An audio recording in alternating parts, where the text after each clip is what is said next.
webinar series on data-driven digital agriculture and innovation. This is the 92nd edition. I think soon we'll be reaching the century mark. And in this series, we invite thought leaders, innovators, public sector leaders, scientists, and World Bank teams all across the globe who are working on using innovations, digital technologies, and data to transform agriculture and food systems. So previous sessions from this webinar are available on our website, and participants will find the link in the chat. So can you also, someone is asking for posting the link of this meeting on the LinkedIn because they want to invite other people. Can our organizers be able to do that? Please also post the link on the previous webinars. We also are initiating a new YouTube channel where all these proceedings will be available on YouTube. All the people who have registered will also receive the recordings and the presentations as well. Please keep your microphones on mute to prevent any background noise. There will be a Q&A session after the presentation, but we would encourage you to start putting the questions in the chat while the speakers are speaking so that some of these questions can be addressed during the Q&A. And we will also request the panelists after you speak, just harvest the questions in the chat and reply to some of those questions to the extent you can. But we will have a separate session. We will harvest a selection of questions in the end, have a dedicated time for answering those questions from the panel. If you have any problems in between, please reach out to Sunil Madan or Alvin Hoff, who are the organizers for this webinar there. Now, today's webinar is very timely, and this is a kind of series which has always attracted a lot of attention in there. We have done a successful series of learning sessions. We have looked at national level crop forecasting programs, Ethiopia, Morocco, EU, US, and crop watch from China. So we have had at least 7 to 8 cases, use cases being shared in this session. This accurate and timely information on crop is very important. Yield forecasts are very important. And we know that this is useful for both food security, but also for diversification and exports and agribusiness as well. So I think having good forecasts, doing more predictive analytics is now the frontier. And because of the extensive use of Earth observation data and remote sensing, and also increasingly the use of artificial intelligence, I think the analytics is started getting better. And clearly you see USDA's forecasts have been used by commodity traders and a lot of businesses and a lot of forward trading in commodities. Expanding the whole commodity trade has happened because of accurate forecasts when they are available there. But I think we clearly will hear today from what is happening in the India, Africa, all these places. And I think the science and the practice has moved quite ahead.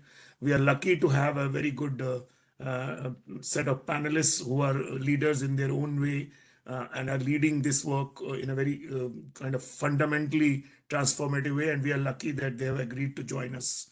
So each speaker will speak for 15 minutes. And then we have two discussants who will also bring their perspectives, and then we'll open it up for discussion. So I will introduce the panelists as they come, and they have 15 minutes to present. So I have great pleasure in now introducing Dr. C.S. Murthy, who is the director of the Mahalanobis National Crop Forecasting Center. He has more than 30 years experience in remote sensing and GIS applications in agriculture. He has successfully executed wide range of projects, research studies, and capacity building activities on geospatial technologies. And currently he leads the Mahalanobis National Crop Forecast Center with Department of Agriculture, Cooperation and Farmers Welfare. He is also leading a team of scientists, researchers who are providing technical support to operationalizing national level agriculture programs on crop forecasting and drought assessments. Over to you, Dr. Murthy. Floor is yours. Yeah, thank you very much for this opportunity. I hope you are able to see my screen and you are able to hear me. We can hear you loud and clear. Screen has not yet come in, so I hope it comes in sometime. It says you are starting to share content, but it's not showing on the screen yet. Sunil, Yes, sir. is it the bandwidth issue right now at this stage, or what is it? So, sir, I also see the same message as you see from Dr. Murthy's. Maybe Dr. Murthy, would you like to just stop it and again reshare it quickly? Or do you want us to share from our end?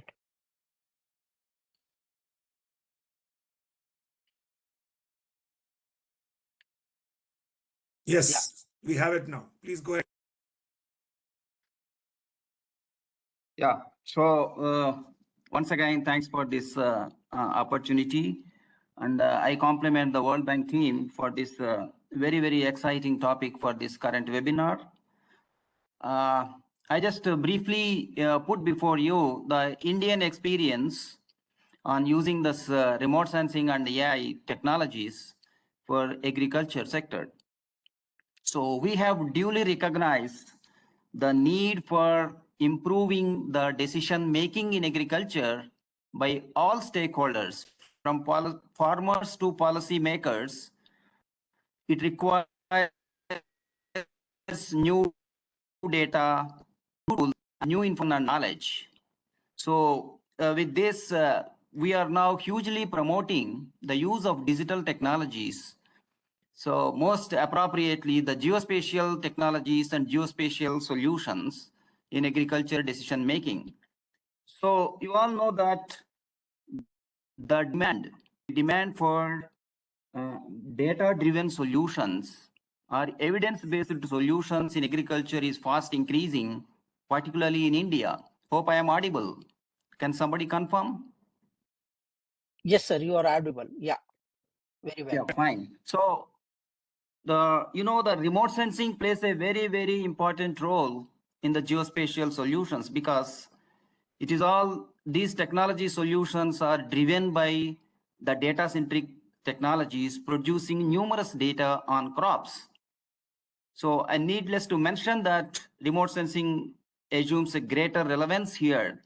Today, because of fast developments in remote sensing technology, we have very wide choice of data on the satellite images, biophysical parameters. We have the coarse resolution data, moderate resolution, wide choice of spectral resolution, spatial resolutions, and temporal repeat. The most important thing is that today the data access is very easy, and ease of doing analytics with remote sensing. So with this data coupled with weather data, it permits us for close monitoring of crops at 5 to 10 days frequency and a variety of crop health indicators. And the near future developments in remote sensing technology is going to create another revolution. It the Landsat Next is coming up, and ESAS, LSTM, and the ISRO NASA mission NISAR. I think these are going to revolutionize. These are going to produce new data sets, going to open up new opportunities. So besides that, huge developments are taking place on geostationary satellites.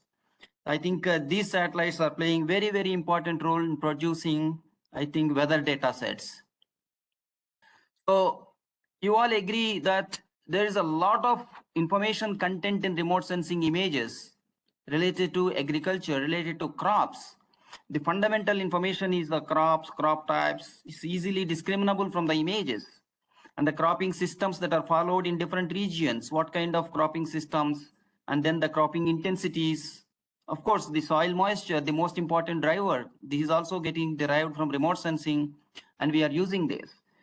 So a lot of biophysical parameters like leaf area index, land surface temperature, IFPRI, these are all very, very close proxies of crop health or crop yield and crop stress information. So a lot of information content is available in remote sensing images.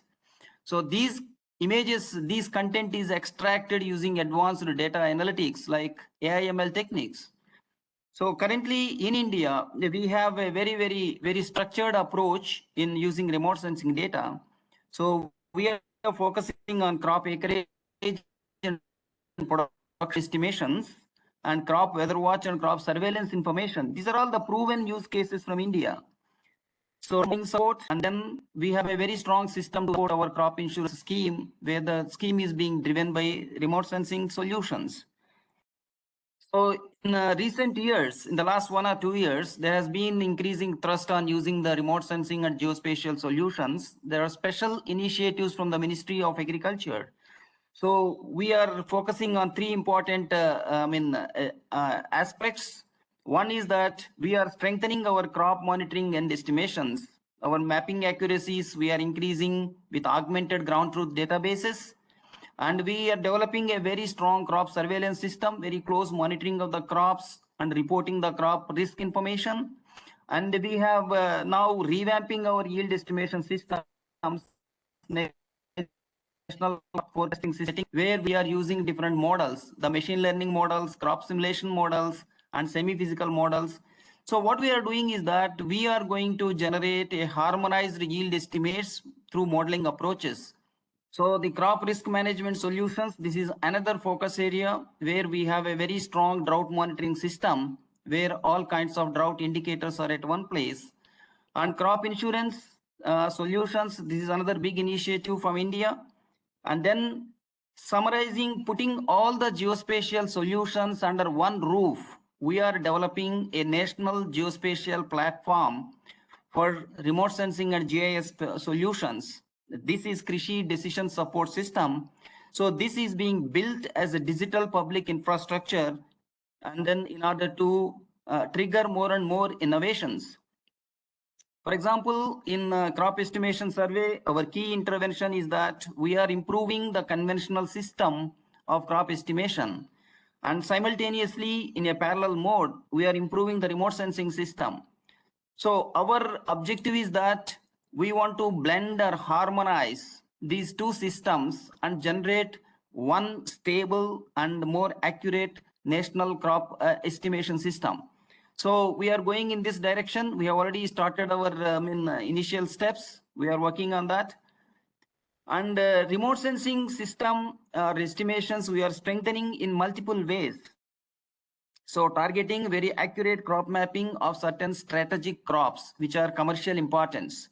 So where we are engaging our agri-tech industry, where a lot of knowledge is available with them. So we are generating that kind of accurate information on strategic crops. So we are strengthening our crop surveillance system and health monitoring system with a variety of indicators from remote sensing, weather stations, and smartphones. And then we are building now right now a crop yield forecasting system. This is a revamped system of crop yield forecasting. So we have a close MOU partners with the government and the agri-tech private agencies. And in a very institutional approach, in the whole of governance approach, we are building this forecasting system. And then recently, last 1 year, we developed a drought monitoring portal where all drought indicators related to meteorology, agriculture, and soil, all the drought indicators are at one place.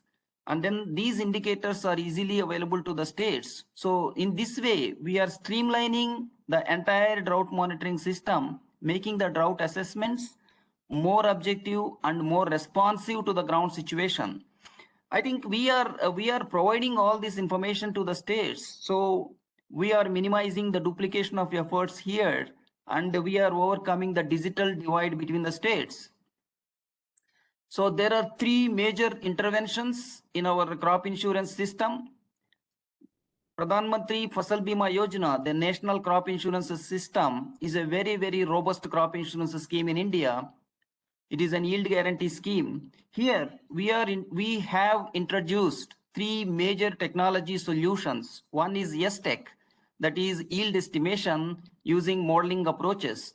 It is a machine learning models, simulation models, and then we are blending that modeled yield with conventional yield so as to improve our crop risk assessment system. So we have started this work, And down the line, after 2 years, we want to run the crop insurance system totally driven by modeled yields. We would like to replace the conventional and manual systems and complete data-driven crop insurance system. This is our target for the next 3 years. And we are augmenting our weather systems, weather data collection, because weather data plays a very, very important role. So we are building one nation, one weather portal. So it's a WINS program. And then the smartphones, you know, the pictorial analytics that is extracting information from field photographs is gaining now. So we started Cropic is another program. So under WINS, we are augmenting our weather infrastructure. We are ensuring the quality of the data, and then we are standardizing the data, and we are bringing all the data to one portal, what we call one nation, one weather portal. So this is a big program, and this is now going on in the country for last 2 years. In the pictorial analytics, yes, here we are using the AI ML solutions and automated feature extraction techniques. We are taking the support of our agri industry, and then we are generating huge library of field photographs showing the crop risk information. The last important intervention, what we the department, the ministry is what we are doing is that the Krishi decision support system. It is a state-of-the-art geospatial platform where we have the data hosting platform.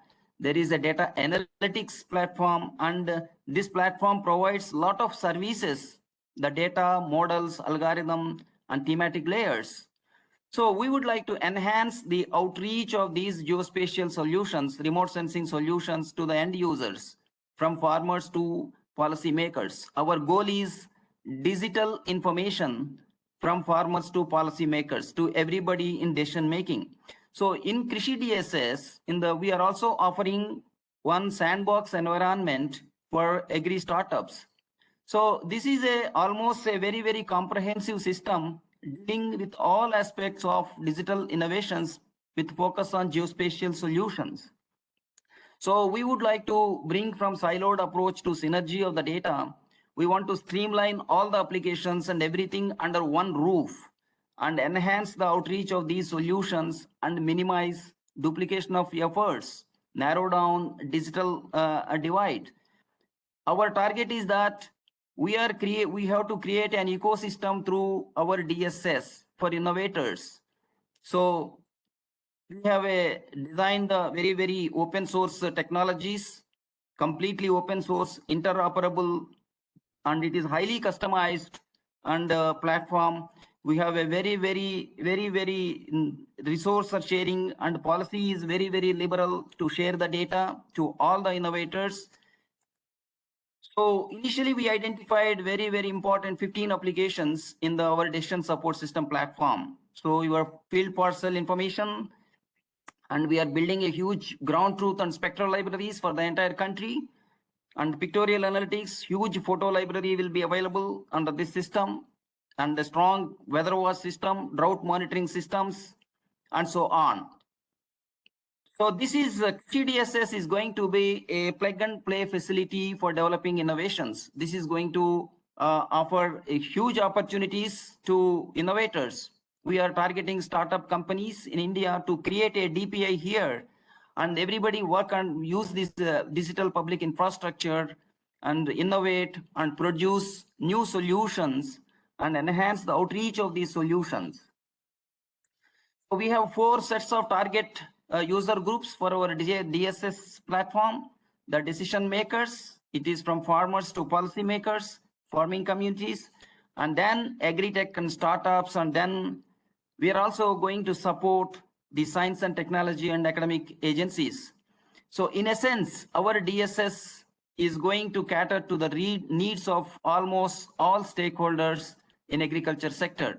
So this is going to open up very transformative collaborations and very, very meaningful outcomes, and all the data, everything at one place, and there is no duplication of efforts and so on.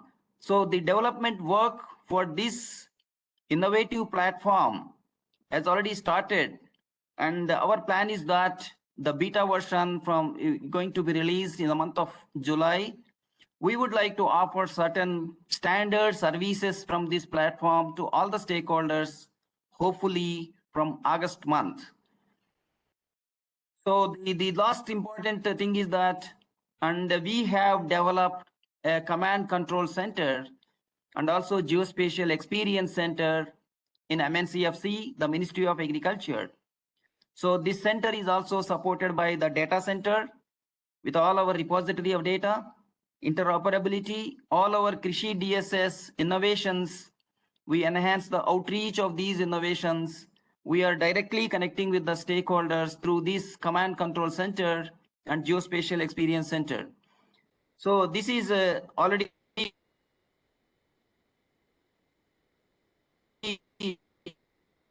started its operations. I think we are our outreach of our data, our information products is going to increase substantially in the years to come through all these innovations, all these initiatives of the Ministry of Agriculture.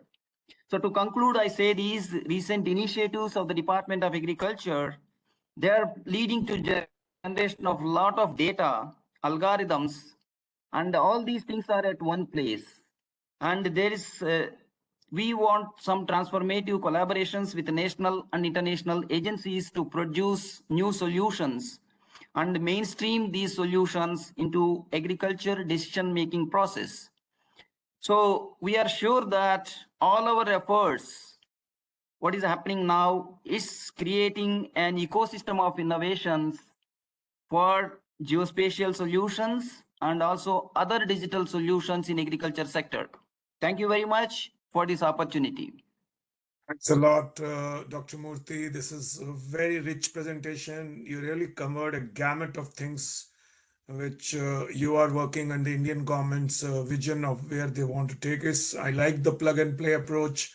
We have a very good tech startup system emerging in India, and I think if they really use the platform you have created, the quality of products and services which farmers will access will improve considerably. And I think there are a lot of questions coming to you, Dr. Murthy. Can you go to the chat and look at them and answer some of them? And I think there's a lot of interest from many other programs who want to learn from it. And we will have a structured interaction at the end, but if please go to the chat, and really thank you for kicking us off so well at this stage. Now, I would now invite another very prominent thought leader and data scientist from Africa, Racine Ly.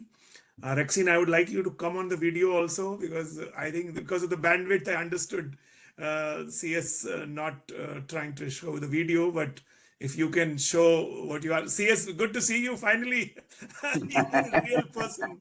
Thanks a lot, Dr. Murthy.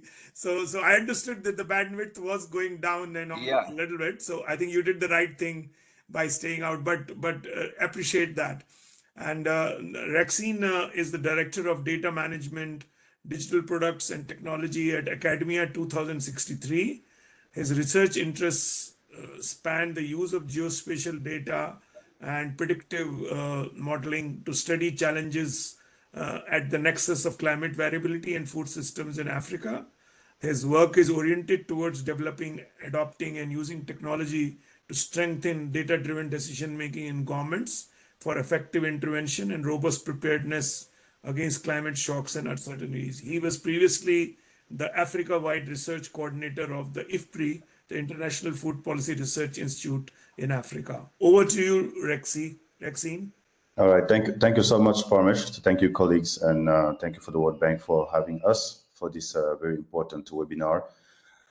So I'm going to present the work related to the Africa Agriculture Watch, which is the 4th program at Academia 2063. So the Academia 2063 is a non-profit international research organization. We are headquartered in Kigali, Rwanda. And we have a regional office for West and Central Africa here in Dakar, Senegal, where I am joining the call today. I would like to start my presentation with a few key messages that are related to the African agricultural sector and how it can be interesting to use geospatial information, in particular satellite data and AI in general. We know that the continental agricultural sector is facing numerous threats, and you named them. It's a poly-crisis setting. between conflicts, extreme climate events, the health crisis. And what those crises are telling us is that there is a good planning that is needed, or at least to increase our preparedness to reduce the uncertainties in the decision-making process. Either it is at the policy-making level or at the farm level. We also understood and we believe that the conventional data gathering that we've been witnessing so far and the type of analytics might not maybe serve the purpose of combating the current crisis, how they are very different in terms of intensity and frequency. And that might not help us actually to have the level of details for an efficient and effective intervention planning. And here, the focus of AGWA is now to leverage two emerging quote-unquote technologies, such as satellite data and artificial intelligence. The former will bring the granularity, and the latter will provide actually the predictability approach in our case. The presentation is a six-fold presentation, so I will start with explaining a little bit the anatomy of decision-making we are following, and then how we are trying to enrich the input data. I'm very glad that the previous speaker paved the way in terms of talking about the importance of remote sensing data in the agricultural sector. Therefore, I'm going to focus more on the predictability and what you can expect when you go and visit the AGWA platform. Now, our philosophy here is based on the idea that predictions will be at the heart of decision making. The next slide will talk about it more. But here, the pyramid that we're trying to follow is, let's make sure we can improve, for example, the forecast, the predictions that we are building in the agricultural sector. Therefore, it will help the decision makers to start strategizing and have effective policy making and the right outcome in the society. So the idea here is, how can we now support the decision-making process by making more informed? As a second aspect here, as I mentioned in terms of predictions, here is a simplistic way of modeling decision-making. It's not the only one, but it is one where, for example, you have to face a situation, and from there you need to collect the input data to have a good assessment, a stock-taking exercise, which is the input data aspect. And from there you need at minimum three ingredients: the judgment, your predictions, and the training. While the judgment and the training are more subjective aspects because they depend on the decision or policymaker, either it is a person or a system. But what we also know that is predictions can be improved in a mechanistic way, trying to use models, and in particular those that are emanating from machine and deep learning. Now, from there, you take an action and hopefully to have the right outcome.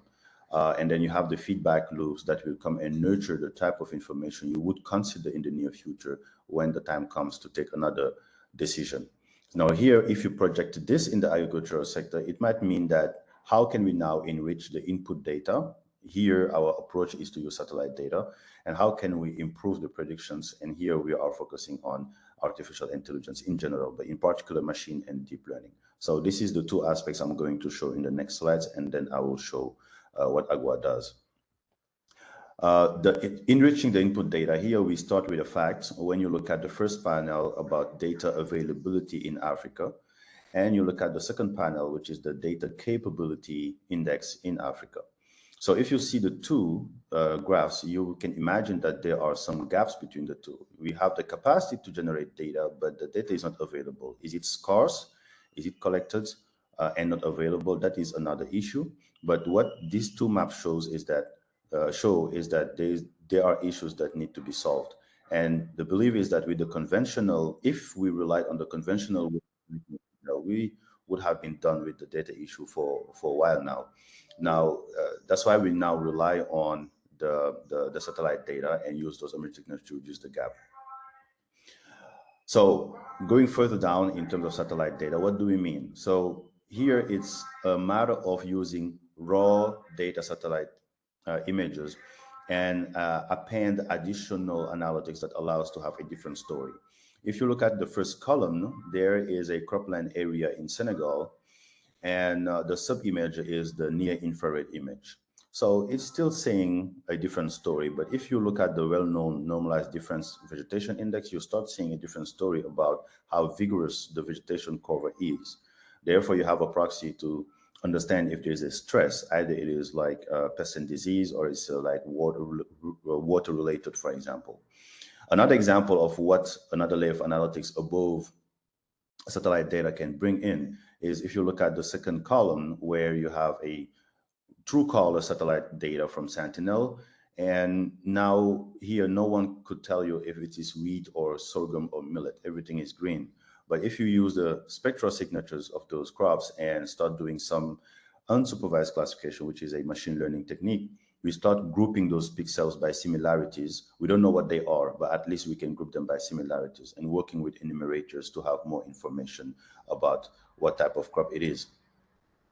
And the last slide about, before the last slide, on the use of satellite data, these are, for example, the type of signature of the light that crops or any object on Earth will reflect. So anything on Earth will absorb a part of the sunlight and reflect the other part. And here, if you have the way of measuring it, you'll be able to have the footprint, the DNA, how a signal that is specific to some features on Earth. So this is what is being used as well within the team to start building the data analytics related to agriculture and specifically crop types. Now,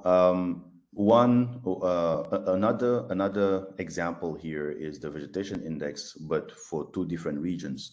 For example, the first panel is in a rural area that is known to also be a intensive cropland area, where in Senegal we have two main seasons, the rainy season and the dry season, and you can obviously see the cycle through the years for the first panel. But second, you can see also in urban areas like Dakar, where the signal is disturbed by the signatures of all the buildings and also roads. So this shows also that you can start having some more indication about what is on the ground and if you have an anomaly. For example, anomaly detection algorithms, seasonality shift, or the crop growth stage by using crop phenology metrics.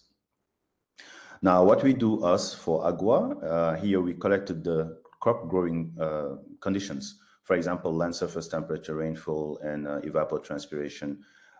Those are information that we collect at the continental level, and not only for like a date in time, but it's a time series process where we take the data for the last 20 years and we start processing them in order to forecast food crop production. So these are our explanatory variables.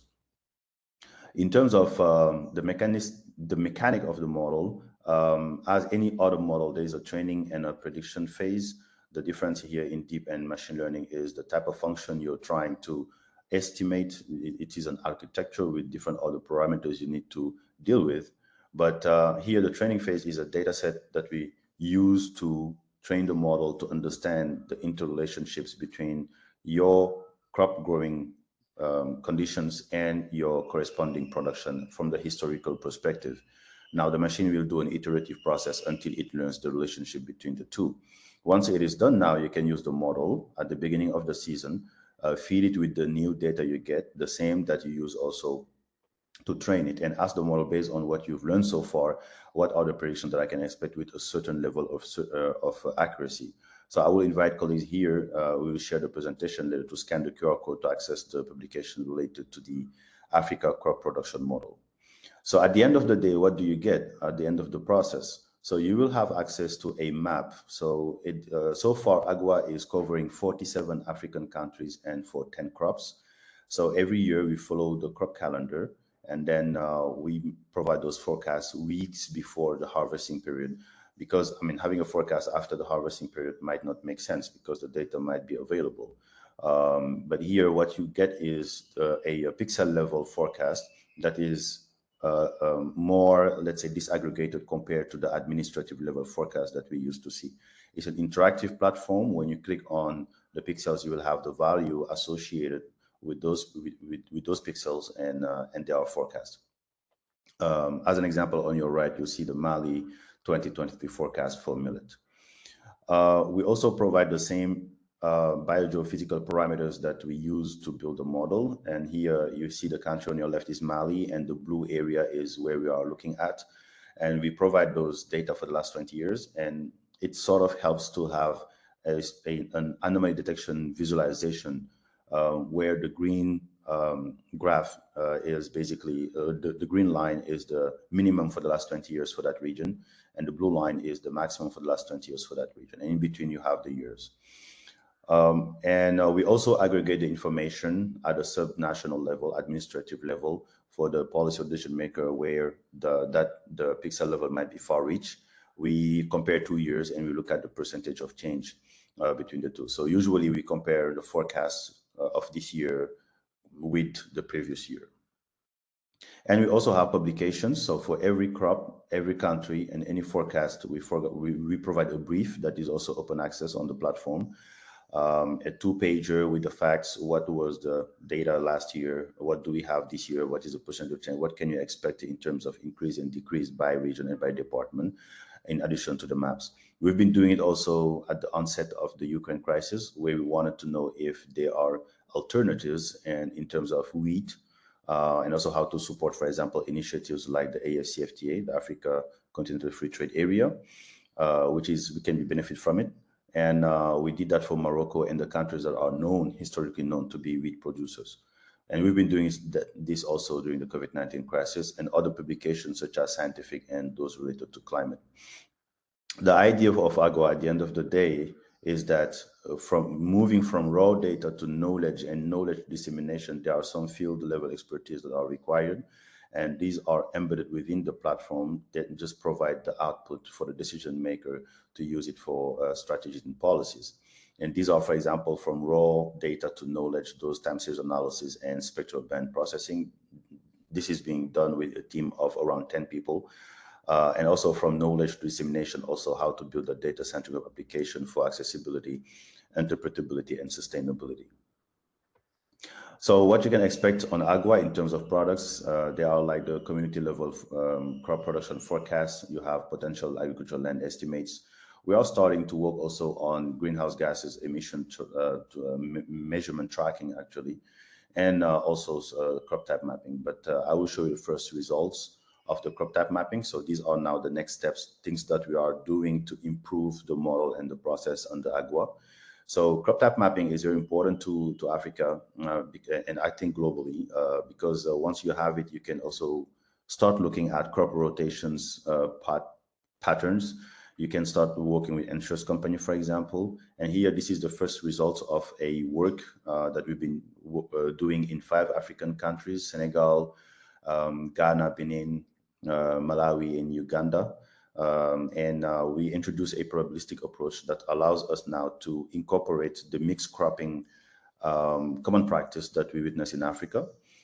Therefore, you can know that if you want a high level of certainty for a crop map, you might want to use the one between 80 and 100% of probability. Another aspect is here the drought risk and vulnerability. So this one is not like, this graph is not attached to just like the cropland areas, but the idea here is if we are not able to forecast what might happen in the near future with a certain level of accuracy or certainty, can we at least know where are our vulnerabilities? Therefore, when the crisis hit, at least we know where to position our fast response task force or intervention planning. So here we use a draw index and we append it or overlay it with a population density and build this typology where you know where are the areas where you might have a high draw and low population density as well. And here is an example of methane tracking, concentration dynamics of both croplands in Senegal using tropomy data. This is important also when you start looking at the nexus of climate change, climate variability, food crop production forecast, and also the food system. And we did that during the crop cycle where you have dry season, the sowing stage, the growing stage, and also the harvesting period. And we are working towards seeing how we can also discuss with local agencies to validate this work. And lastly, this is my last slide, where we start looking at also using AI to forecast climate parameters on croplands. We realize that our belief is that we have enough data now, or reanalysis data, and tools, either it is machine or deep learning, allows actually to mine the data and derive insightful information, rather than relying only on climate science and equations, something could be done by combining both forecasts to hopefully have a better one.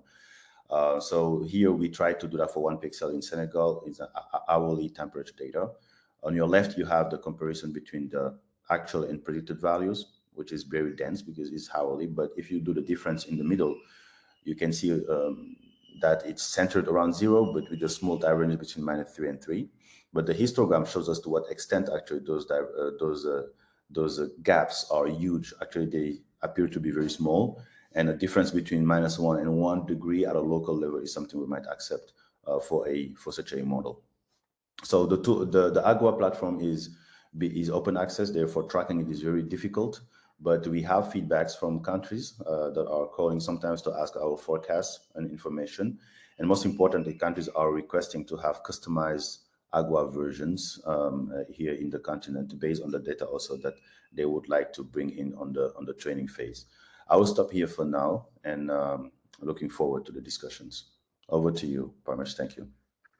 Thanks a lot, Dr. Racine Ly, and I think your presentation has given a lot of insights on what's happening at the continent level and what kind of capability and capacity really exists in Africa now to provide these services to the range of decision makers, users as we go forward. I think a lot of our teams from Africa listening in, I encourage them to get in touch with you so that when we discuss with clients, we should build this capacity of using this data and interacting with you to really develop the next level analytics when we take these decisions in various places. We have always a very good clientele from Africa in our webinars. So there are a lot of people who would come to you after this and they're asking questions. And I hope this will generate a very interesting community, which will continue to work with you after that. But I learned many new things. I think you brought the whole predictive modeling and remote geospatial data together and in a very application oriented way. I think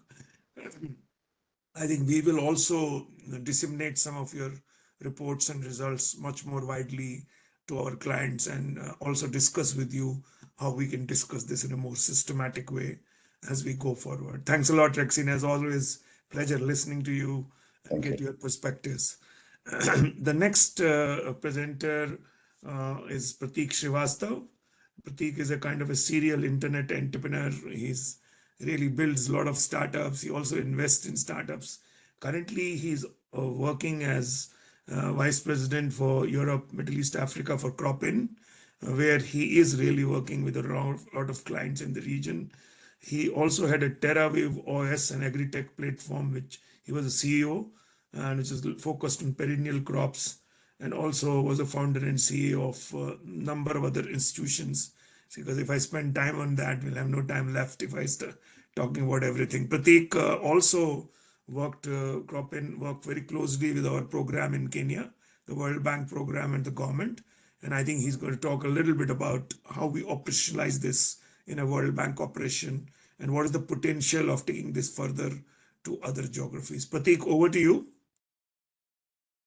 Thank you very much, and thank you to all who've joined. It's an exciting subject. Like seeing the incredible presentation, and we're privileged to be in the same sort of room as Dr. Murthy.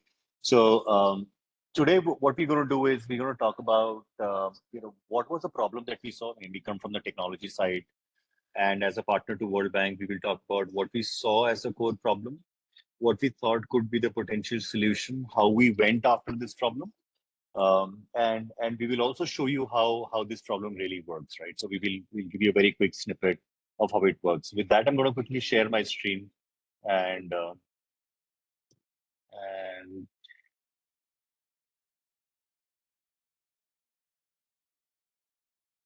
anyone can just give me a shout there if you can see my screen. Yes, we can. Okay, thank you. So when we started, we wanted to sort of understand within Kenya what are the key challenges. Is there any particular key trend that we are seeing, right? We looked at and we understood that there is a drop in production of a crop which is very, very critical to the population.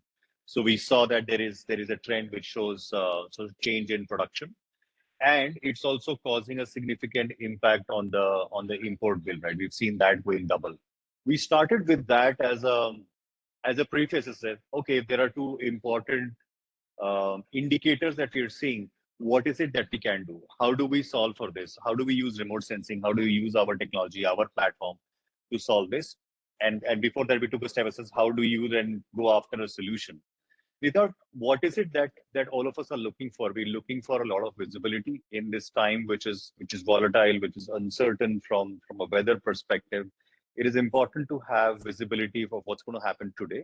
It's also important to look at visibility of what's going to happen in the future, and those essentially around where crop value chains are moving, what is the planted area shifts, is there any trend that we can see and then foresee and plan?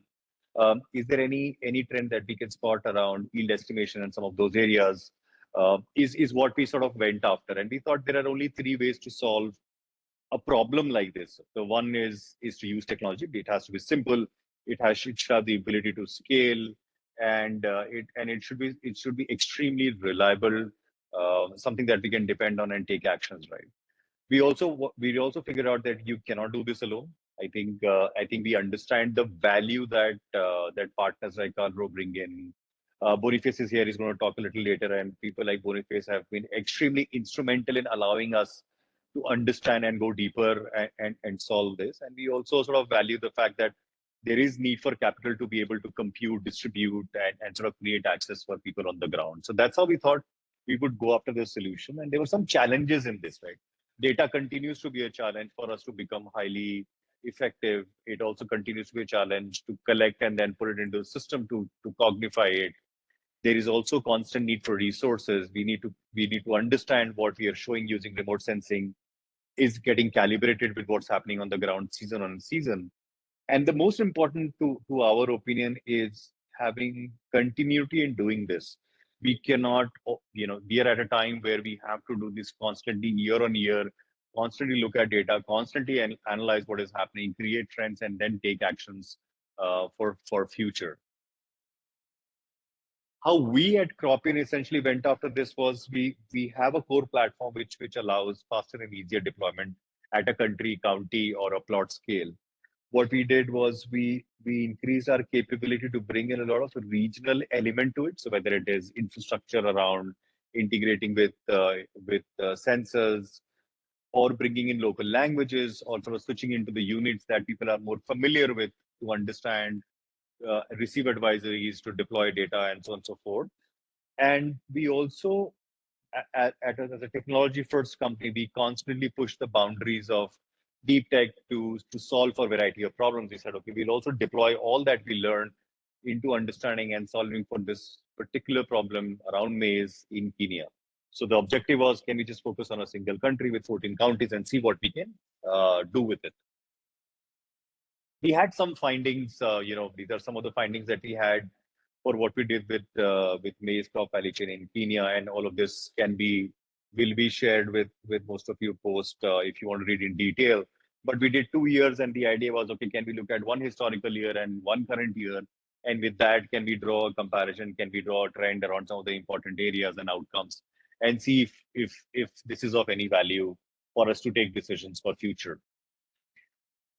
We were able to use some of our machine learning models and AI to essentially look at a trend and some sort of draw some parallels around the yield performance in 2018, and also look and compare it with how high yielding, low yielding areas essentially changed and shifted in the current year. And we saw some patterns, right? We saw, okay, there are areas like Nakaru, etc. There was some drop in yields.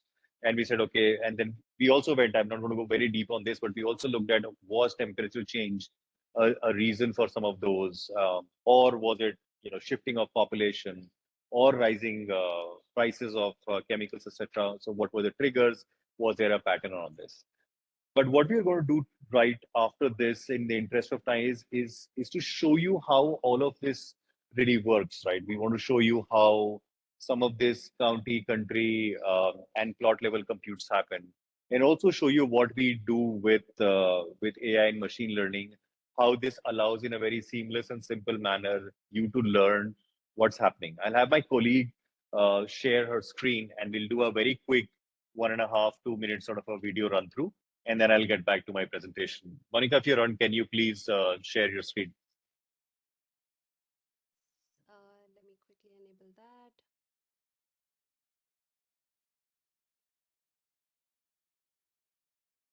that. I'm finding a little bit of issue here.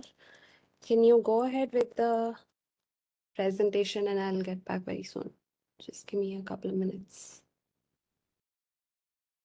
Yeah, I'll do the screen share. Don't worry about it. So what you see right now, if you can see the screen, right, this is what we did with Kenya, and if you just zoom in, this is a very multi-regional sort of a view, and you go in, you can typically find out what are these counties, and these are all computed at an aggregate level. It allows you to just go to from a region to a county, so you can quickly zoom in. It shows you what's happening in this. You can go even deeper and start going, what are the high yielding areas, low yielding areas, and sort of start seeing some information around it. So this is how we do, and what you're seeing is computed. It's almost in a real-time manner. You could look at switching between in season to understand, okay, what in season, in months, is there a pattern? Is there something changing? It allows significant visibility in how the trends are happening for an important crop value chain. What we also have is a little bit of analytics, which we use and which we work with to help people understand, what are the important areas where, you could take action around, sowing areas. Is there a planted area pattern? And something that you can use as a report can go as an API input to some of these areas. We do that as well as trends.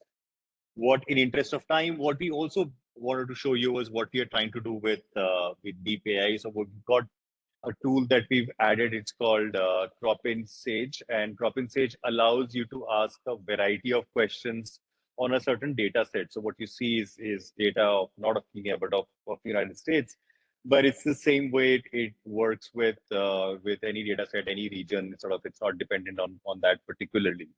And and with the advent of AI, with the advent of GPT, etc., it's important to sort of it's important to sort of understand what we can do with this data sets, right? So for example, if we are fetching any form of data, if there is any understanding, what you see on the right is the bar charts that you can see change because I asked a particular question. And you can do a variety of questions, and all of this is at a 5 by 5 meter grid. That's how we divide the entire country, region, and so on and so forth. So that's a very quick overview of how the platform essentially works. It allows you to sort of simply, in a scalable manner, solve for some of these. I'm going to move to my presentation back on.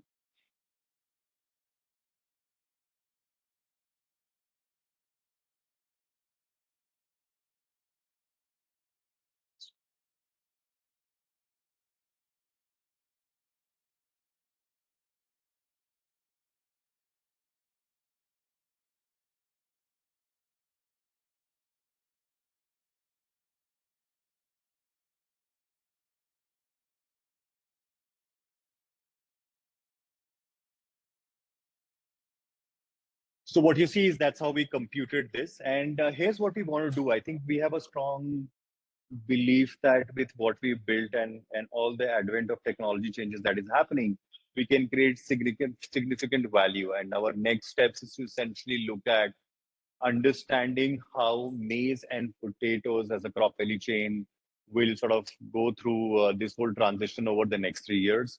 We're also looking at utilizing some of our capabilities around multiple crops in multiple countries in East Africa, and also look at other crop value chains like pulses, rice, sunflower, cotton, soy, and coffee. So that's a very quick through of what we did with World Bank Kenya. Extremely grateful to be a part of this interesting program, and sort of very happy to contribute to some of this. And thank you very much, everyone, and happy to take questions later on. Thank you very much, Prateek, and thank you for sharing the mechanics of how this really works, and also doing a short kind of demo which gives how this really works on the ground. And I think there will be probably questions on that, and I think how is this data accessible to the government, and how probably Boniface will talk about how Absolutely. this information got used ultimately when he comes as a discussant there. And so please keep on posting your questions. We have got some rich set of questions, but if you have any questions for the presenters while the discussants are speaking, it will be good to put those questions in so that we have a rich thing at the end of it. We are doing well on time right now, and so hopefully we will have some time. I would request the discussants to spend 5 minutes now each so that we have more time for discussion at the end of it. So I will now bring in Siyabusa Muklani, who is a data scientist working as part of core team of excellence in agronomy initiative in Nairobi, Kenya. He has PhD in agriculture climate change from Cape Town, and he works on data management, farming system modeling, and sustainable smallholder farming systems. He was postdoctoral fellow and worked for CIMMYT and CRAD as farming system modeling consultant and an agronomist with AgriBiotech Private Limited. It's very wide range of experience there. So over to you, Siyabusa, your reflections, and also talk a little bit about what Excellence in Agronomy Initiative does. Over to you. Thank you for the remarks, Ramesh. We can't hear you. You need to increase the volume a little bit. I think it's at the maximum. Can you hear me now? Is it better? Actually, This is better, but move closer to the microphone. Try to move closer. it's better now. Please go ahead. Thank you. Thank you for the warm welcome remarks, Ramesh, and also thank you to the speakers. We've given a wonderful background of the tasks they're involved in, mostly Murthy and Pratik, and also Racine. I think the speakers, they've highlighted that there are lots of challenges with regards to data availability in the Global South. And the data is really essential as input into the decision support tools that they're building that help farmers improve productivity on the ground. So there is a huge data gap, and as they have highlighted, and this has made way for the need and use of remote sensing as a tool and source of data. And so I think there is lots of need and lots of effort and focus that's needed to be placed in a collection of primary data sets to help sort of like nourish the agricultural databases that we have. And then this could be used in future to build decision support tools. So I think if I am to zero in on the presentations, I think Moti spoke of the value of remote sensing in the Global South, especially in India, on the use of remote sensing products in drought monitoring, crop mapping, and yield estimate. I think he also zeroed in on how they've made use of remote sensing data sets and other data sets for development of decision support tools such as Krish, and I think this is well appreciated. And but I have to make a comment though that like despite all these successes from remote sensing, nothing really beats the use of measured data from the ground. So I think we should really invest more, keep on investing more in trying to get as much measured weather data as much as possible to nourish our decision support tools. And but I'm also happy that like I think the work that Mut and Kapan are doing on is that I think even though they're making use of remote sensing databases, but they're also at the same time collecting lots of data. And I've seen that they have a large and vast network of rain gauges of weather stations, aspects of weather. And I think this is much appreciated, and this is also very key. And I think I would also want maybe at some point in time move it to more like give advice to the Global South, especially Africa, on how exactly they can really improve their network of data collection, especially with regards to collection of weather data, especially with regard to the huge network of language that they have. I think the Global South would really benefit from their advice on this. And then moving on to Pratik, I think similarly Pratik, he has also highlighted the extensive challenges that they have faced in their work in Kenya and in Africa at large with regards to data and also resources. So zeroing in again, I think they need to focus on that again. And I'm happy that I think they've utilized the little data that they have using machine learning modeling tools to do yield predictions. And also this has been fed into larger decision support tools. I think this is quite commendable. And I think lastly, focusing on the work that's been done by Racine and company on the Agua tooling system.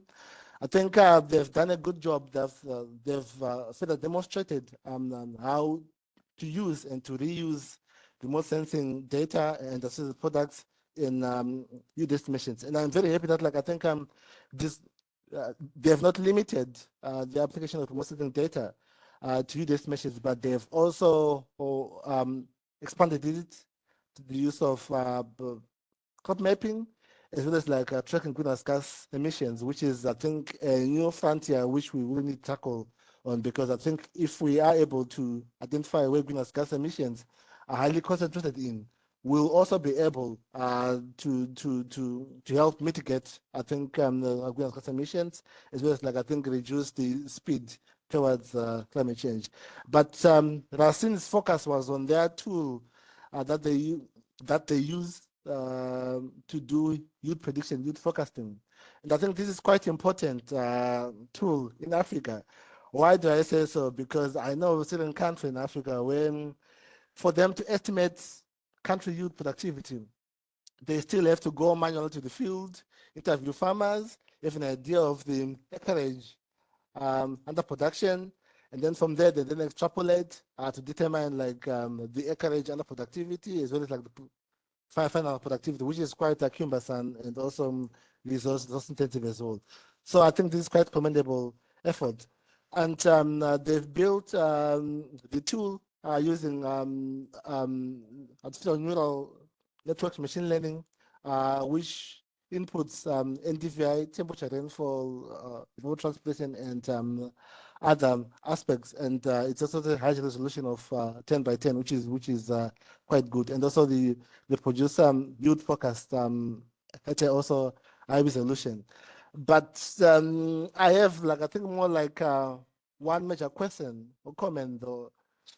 After all this yield prediction, how then do farmers really contribute to this? Where do farmers come in?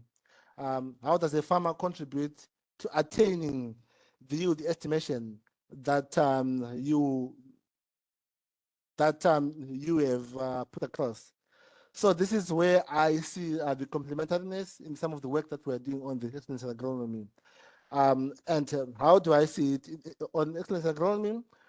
All we want to do is just to improve the farmer's productivity, the farmer's yield. So when the farmer improves his or her yield, I think they will be targeting the yields to the yield estimates that have been developed by Agua, and that have also been developed by other colleagues. So how does this work come together? So we have a tool that we have developed on the excellence agronomy. It's called Agwise. So basically, Agwise it undertakes site-specific agronomy,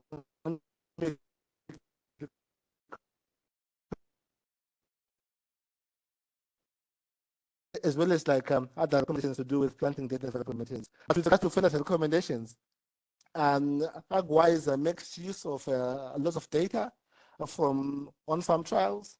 It mostly uses nutrient option trial databases, and from the nutrient trial databases, we're able to identify the various yields that result from different combinations of NPK.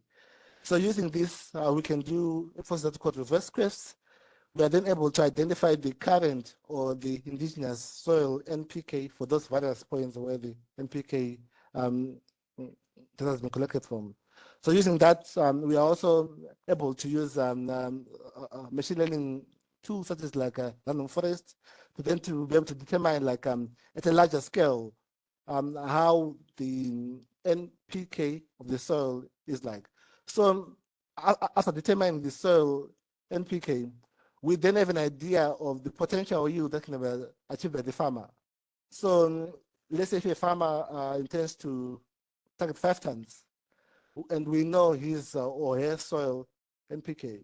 So we then run our optimization models to determine how much additional NPK the farmer should apply to reach the certain target ceiling. So a farmer is therefore advised to apply this certain amount of fertilizer to attain this yield target or this yield potential. So and this is where I see like our complementary could come in when like colleagues from IFPRI can do yield forecast or yield estimations, which then determine the yield ceiling. And then from that yield ceiling, we from EIA then are able then to determine the amount of fertilizer that are needed to really close that gap to attain the forecast that has been determined. So in short, that's what we do on EIA, and also that's how we can also complement each other as well. To wrap up my remarks, I think Muthi spoke of the need to combine efforts and also to bring forces together to reduce duplication. And I think this is quite an effort that I think can be undertaken and can also be mediated by the bank as well, where I think because of limited financial resources, I think we could really focus on our strengths and weaknesses and then complement each other, where different partners come together, some to do with remote sensing, some to do with modeling, some to do with geospatial analysis, and then we can then put those together to reduce the cost associated with research. So with those few remarks, I think I'll give back the time to Pamesh, and thank you for the wonderful presentations from our presenters. From our presenters. Thank you, Pamesh.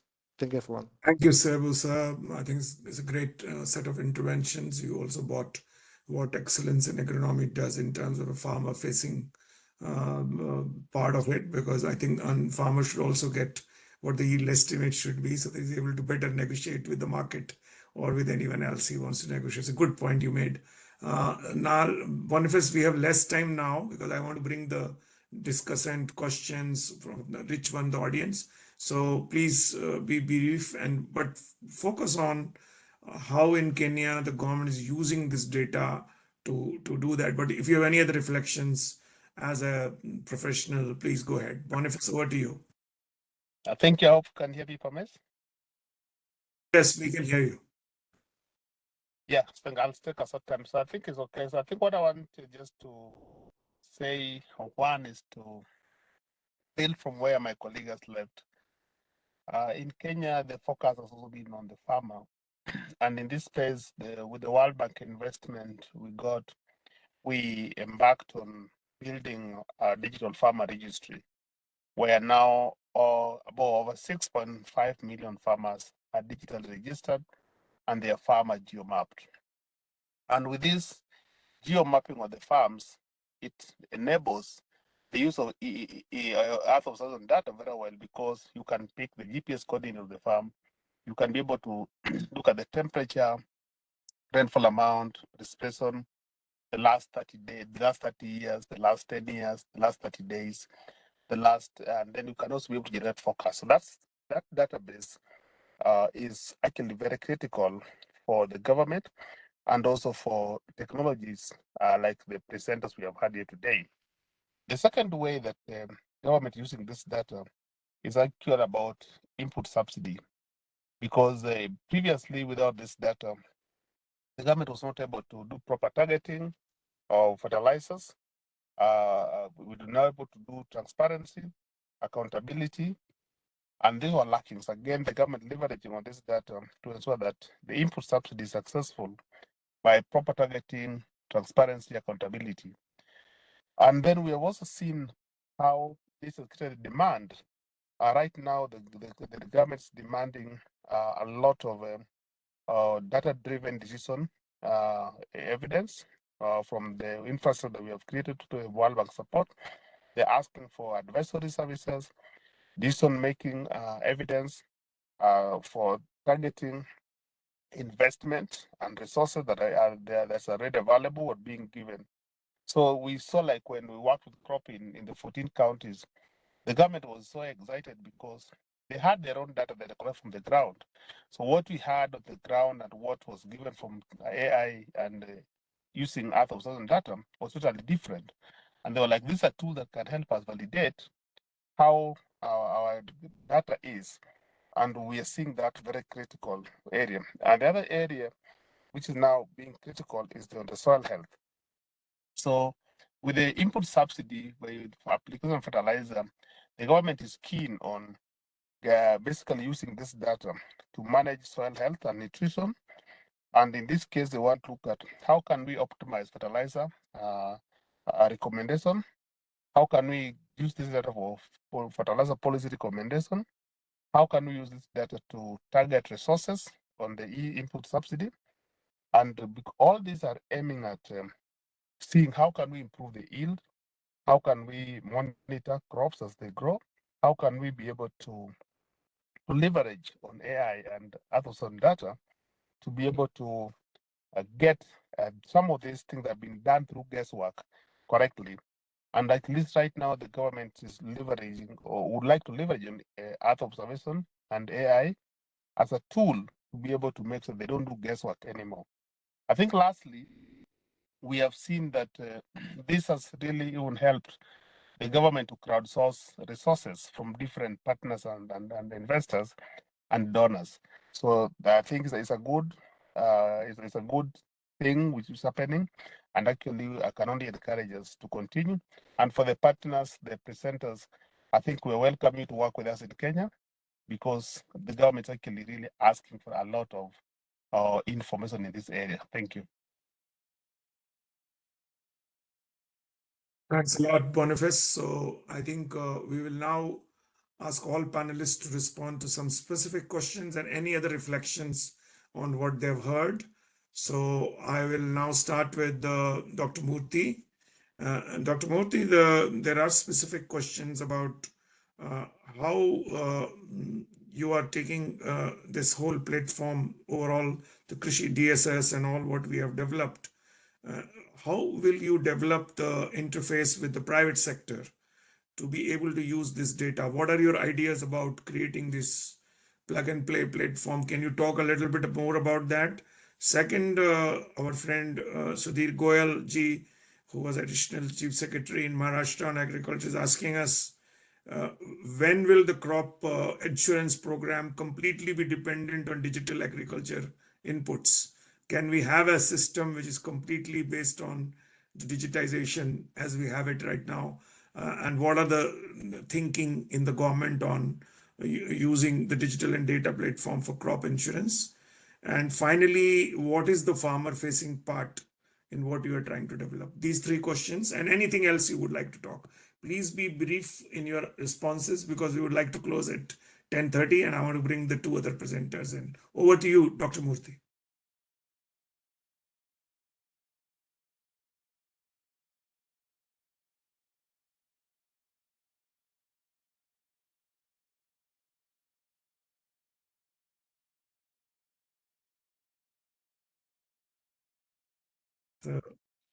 Dr. Murthy, okay. I'm here. Sorry Okay. for that. Just small break. Yeah, please tell me. Sure.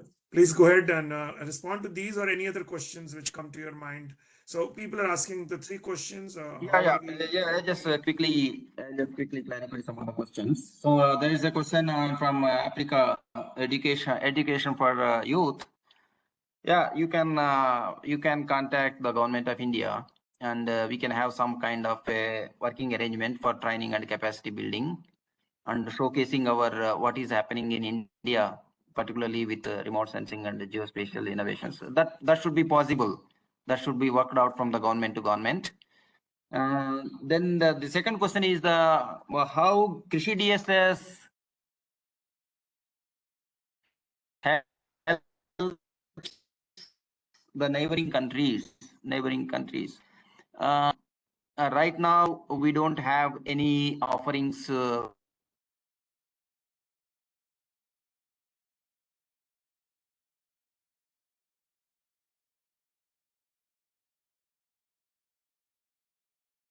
Technology gods were very kind with us till now.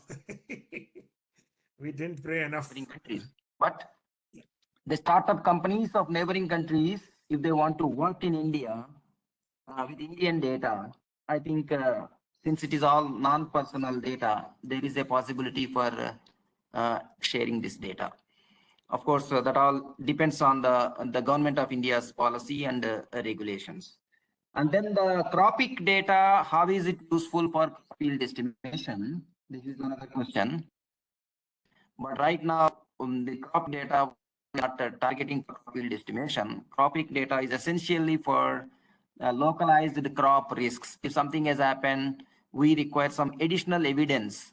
So we build this photo library for next 2 to 3 years. After that, we think about picture-based insurance or estimating the yields from photos. This is our target after 2 to 3 years, not now. Then there is one more question on the soil organic carbon. Yeah, there is one module in our DSS where we have some soil organic carbon measurements in the ministry's schemes. So those data sets and interpolated layers, carbon layers, we are going to position them in the on sustainable agriculture solutions using soil organic carbon data. And then how Krishi DSS helps in the individual farmers. This is a question.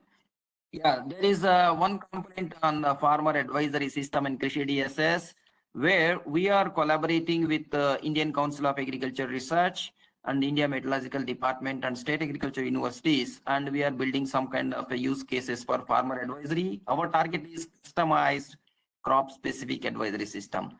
So we are going to work it on that. Probably after one year, we come out with some good model of advisory system. So for the time being, these are the questions. I think I have answered them. Thank you. Thanks a lot, CS, for spending all this time. And I think our teams in India are going to spend some time with you. I think they're all on the call. So we will come in a team to you at some stage and build some collaboration on how we work on a lot of state investments, which we are going to do. So, but it's great to listen to you, and you really shared a cross section of ideas there. Thank you very much. Now I'll move to Racine. And Racine, there are a series of questions which are very specific to you. So first is how you tackle the issue of low data, and training a good AI model requires a huge amount of data for good accuracy. So if you don't have data, then how do you develop a good AI? It's a classic problem which everyone asks all the time, and you being a data scientist, you will be able to respond. The second one is, could African Agriculture Watch potentially expand its reach to include more crops and countries? And if so, what avenues exist for stakeholders to engage in this process effectively? Which is a very specific question on how they come and work on other crops and other systems which are there. And then I think you've already answered to John Keaty, our good friend, who is a regular in our network, on that. Are these efforts within AGWA or affiliates to link on-farm production linked data with off-farm data on logistics, distribution and consumption to improve prospects of market-driven production? So these three questions are the more fundamental good questions. I've picked from a number of them, and any reflections on these, plus any other last comments you would like to make? Yeah, thank you so much, Parmesh. About the accuracy, the model being based on remote sensing becomes very handy because it relies on pixels, and usually those maps, when they come, they have a lot of pixels.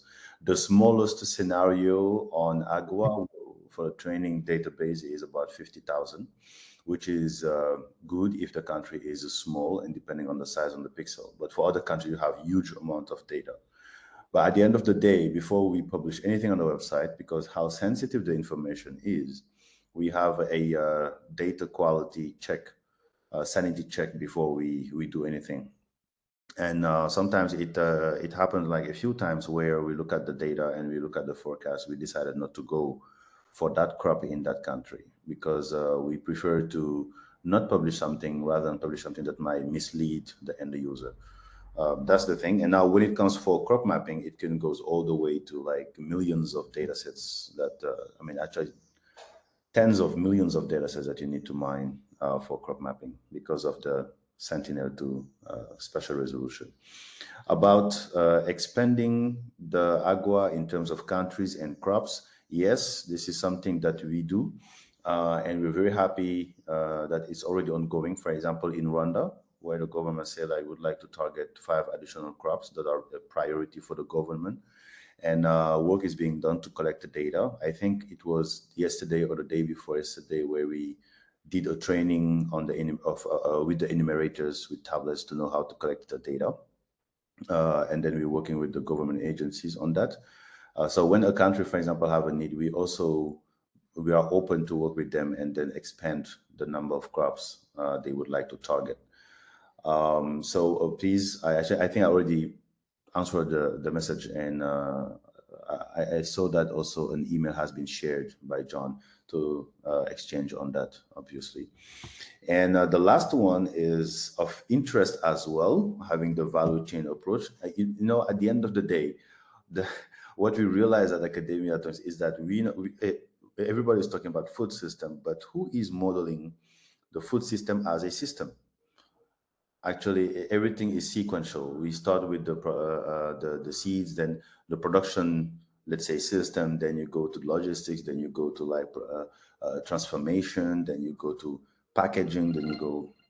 So you have several aspects that comes in. Now, what we're trying to do is to now bring in the graph neural networks, which is like a sort of network where we consider the markets as the center of the nose of the network, and adding now the time travel, for example, between two markets, so looking at the purchasing power of the communities in the collecting market or the market that are just for sale, and so on. So these are work that is well advanced now at academia. It's not out yet, but we intended to use AGWA for food crop production forecast, and also the price forecast that we would like to incorporate. I would be very happy also to exchange notes and discuss about it. We're very open for those type of collaborations.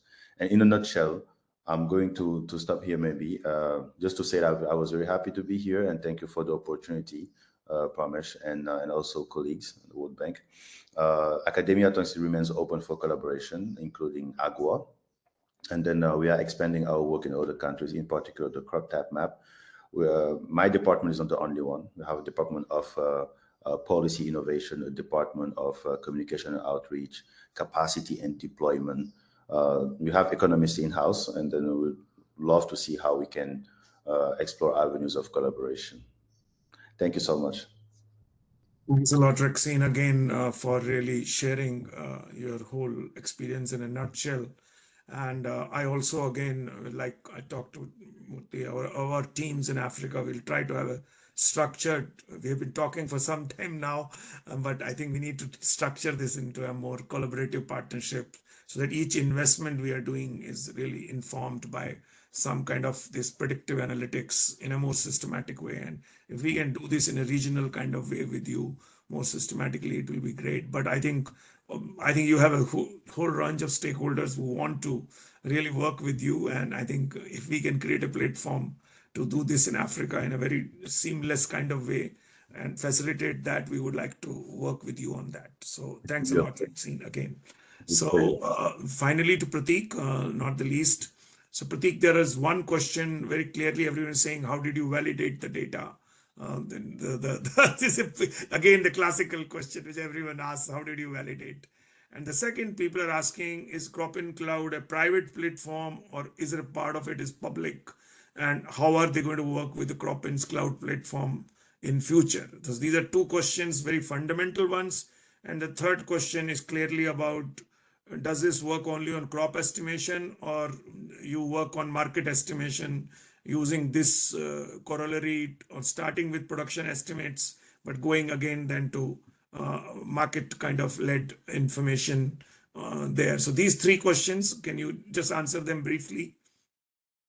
Sure. So very quickly on the first one, right? The first question was, how do you validate data? I think it's a continuous exercise for us, right? I mean, we've been on this for 13 years and 26 seasons, as we say, across the world, and it's a constant pursuit to make sure that we collect validation data from the ground very, very regularly to make sure that what our models are throwing, what our models are submitting, right, and the results that we're showing is extremely validated and so extreme use to that, right? I see Monica sort of come up. Monica, do you want to add anything quickly on this, and I'll move to the next questions after this. Exactly. We have a landmine of data, to be honest, and all of this data definitely helps in validating sooner, hypertuning the models faster, providing the right insights with the right correlations, building actionable insights, to be honest, for the clients, and that's something we have great strength in, with a huge number of projects that we've already done with very vast geographies. So I would say because of already available data, because of how much better understanding our existing clients and prospective clients have of the model, and a good amount of expectation setting and what they do with the data. Finally, that's provided by Cropin. That's bridging most of the gaps for us in the industry. Also, I think the teams at Boniface and his teams have been helpful, and we constantly sort of, this is a constant pursuit for us. So I think that's how we do validation. I'll quickly, in interest of time, move to the second question, which is Cropin cloud?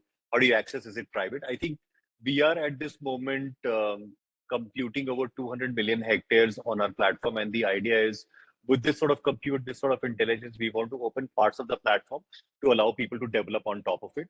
It is not completely open source yet, but we have parts of the platform that we allow either through an API, or we can, if there is any academia interest, we work with a variety of universities and academia to sort of give them a tool on which they can experiment on. So the short answer is it open source? Completely no. Is it available for academia experiments and so on and so forth for certain institutions? The answer is yes, and we can do selective sort of permissions, and people can work on it. The last question, I think, was around how do you do market linkages? Is this the step forward for what we do? I think we already are seeing a lot of success in using the data that we generate, the insights that we generate as an input to market linkages. And that's how we're foreseeing the future. We want to sort of stay on the production side and continuously be highly reliable on that aspect, and then become a data input for enterprises to either do commodity pricing linkages, or working on insurance or subsidy or lending and so on and so forth.